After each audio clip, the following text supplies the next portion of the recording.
শালা এটাতে চোখে কি আছে বে?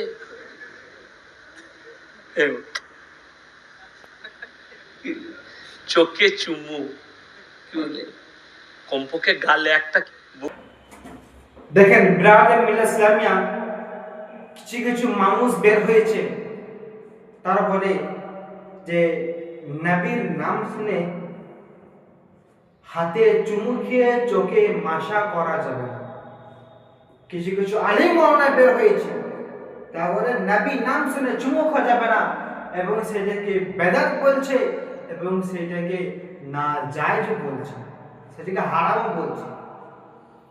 কিন্তু এইটা হলো তার দলিল যে নবীর নাম শুনে চুমু খাওয়া যাবে কি যাবে না, এবং নবীর নাম শুনে চুমু খাওয়া যাবে কি যাবে না তার দলিল হলো এটাই। দেখেন ব্রাদার মিল্লাত ইসলামিয়া, এই কিতাবের নাম হলো জাআল হক। কি বললাম? এই কিতাবের নাম হলো জাআল হক। আর যিনি এই কিতাবটা ছেপেছে তিনার নাম হলো মুফতি আহমদ ইয়ার খান রহমাতুল্লাহ আলাই। দেখেন ব্রাদার মিল্লাত ইসলামিয়া 246 পৃষ্ঠার মধ্যে দলিল আছে, প্রমাণ আছে যে নবীর নাম শুনে চুমু খাওয়া যাবে কি যাবে না। দেখেন এক নম্বর বিষয় হলো এটাই, আশহাদু আন্না মুহাম্মাদুর রাসূলুল্লাহ সাল্লাল্লাহু তাআলা আলাইহি ওয়াসাল্লাম। আযানের সময় আশহাদু আন্না মুহাম্মাদুর রাসূলুল্লাহ সাল্লাল্লাহু তাআলা আলাইহি ওয়াসাল্লাম বলে কি বলে না? শুনতে পান কি পান না? নিশ্চয় পান শুনতে।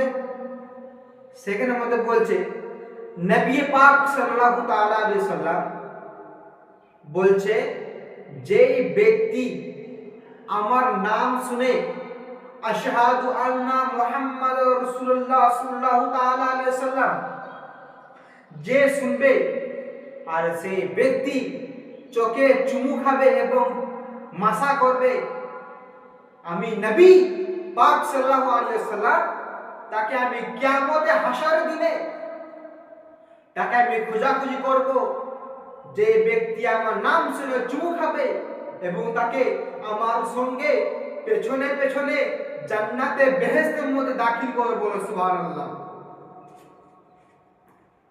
এর হলো দলিল। এক নম্বর দলিল হলো এটাই। আর দুই নম্বর দলিল হলো এটাই যে হযরতে বিলাল উনি যখন আজান দিচ্ছিলেন তখন উমর সিদ্দিক রাদিয়াল্লাহু তাআলা আনহু যখন পাশে দাঁড়িয়েছিলেন, তখন বিলাল আজান দিচ্ছে যে আশহাদু আন্না মুহাম্মাদুর রাসূলুল্লাহ, তখন উমর ফারুক সিদ্দিক রাদিয়াল্লাহু তাআলা আনহু উনি তখন দুই আঙ্গুলকে চুমলেন এবং চোখে মাসা করলেন।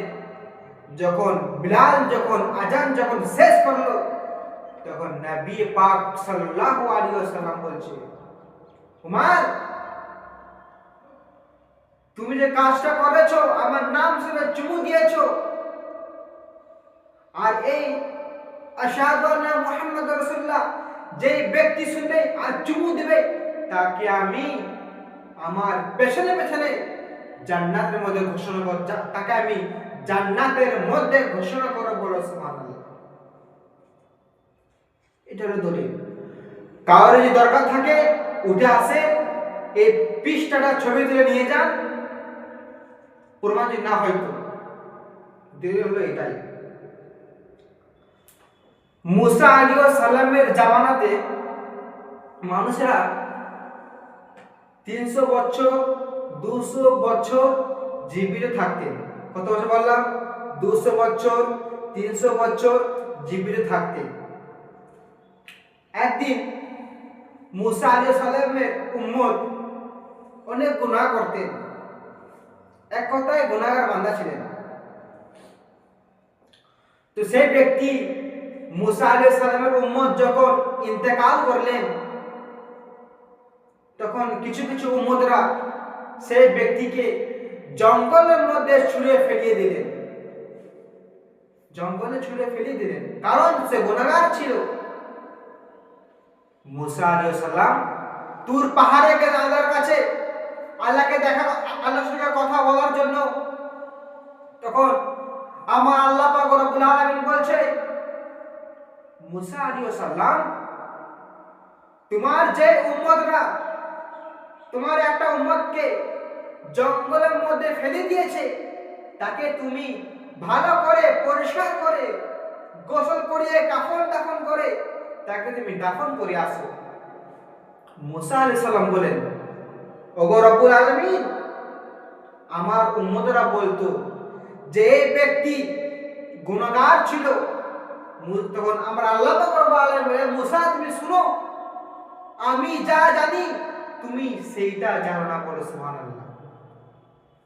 তখন বলছে, আমি তোমার উপরে তাওরাত একটা কিতাবের নাম, সেই কিতাব আমি তোমার উপরে নাজিল করেছিলাম, এবং সেই কিতাবে আশহাদু আন্না মুহাম্মাদুর সাল্লাল্লাহু আলাইহি সাল্লাম তোমার সেই উম্মত পড়তো। আর যখন আশহাদু আন্না মুহাম্মাদুর সাল্লাল্লাহু আলাইহি সাল্লাম শুনতেন এবং সেটাকে চুমু খেতেন, বলো সুবহানাল্লাহ। এমনি করে চুমু খেতে চোখে ভাষা করতেন। আর সেই জন্য আমি তোমার উম্মতের জন্য গুনাহ খাতাকে মাফ করে দিয়েছি। আর আমরা সেটাই ভেবে যে এটা আমরা এটাই ভেবে চুমু খাই যে কমসে কম 300 বছর 200 বছর না হোক, কমসে কম আমাদের জন্য যদি 50 বছর যে গুনাহ মাফ হয়, ওই জন্য আমরা চুমু খাই। আর এটা হলো মুস্তাহাব, এটা হলো সাহাবীদের মুস্তাহাব চুমু খাওয়া, আর এটা হলো নবীর সুন্নাত। কিন্তু পৃথিবীর বুকে কিছু কিছু আলিম মাওলানা বের হয়ে তারা বলছে যে নবী নাম শুনে চুমু খাওয়া যাবে না। আর ওদের বাপ দাদারা কিতাবে ছেপেছে যে নবী পাকের নাম শুনে যে চুমু খাবে, নবী পাক সাল্লাল্লাহু আলাইহি ওয়াসাল্লাম তাকে জান্নাতের মধ্যে ঘোষণা করে, বলো সুবহানাল্লাহ। এইটা হলো তার দলিল। আজ ওরা